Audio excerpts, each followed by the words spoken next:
Tintemm suċċess il-qatfa ta' Anthony Delia, kif il-lejl ta' bejn il-ġimgħa u s-sibt beda l-qatfa tiegħu bil-kajik ta' 94 metru minn Sqallija għal Malta biex jiġbor flus għal kawżi ġusti. Il-vjaġġ li kien maħsub li se jdum bejn 18 u 19 sija sar bris is-Sigma Foundation, Smiling with Jerome u Schools for Africa Malta. Nixtieq nirringrazzja l-Alla tal-li tani l-enerġija u s-saħħa biex naqdef 94 km Sqallija Malta.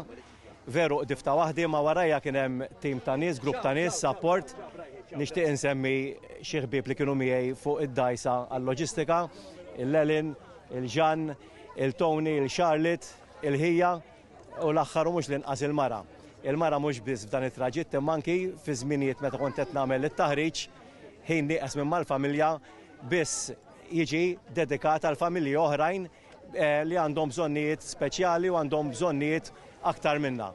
Ġifieri minn dil-qatfa veru niderajjien imma lejja tiegħi tirrifletti fid-donazzjonijiet li jekk Alla jrid dil-event tkun ġabret u nkunu qed nagħmlu ġejt il-nies terza persuna. Delia li għandu 52 sena telaq minn Marina di Rakuża fi Sqallija għal ħabta tas-sija tal-ġimgħa filgħodu u wasal San Pawl il-Baħar fil-5:15 ta' wara nofsinhar, ftit sigħat qabel ma kien skedat. Fil-kummenti tiegħu eżatt wara li temm il-qatfa Anthony Delia qal li kienet iħossu fiżikament għajjien iżda t-temp ippermetta u l-appoġġ tal-familja tiegħu u sħabu għenu sabiex jagħmel ħiltu kollha u jtemm il-qatfa qabel il-ħin maħsub. L-avventura bil-kajik għal Anthony Delia bdiet ftit ta' snin ilu waqt il-pandemija tal-COVID-19.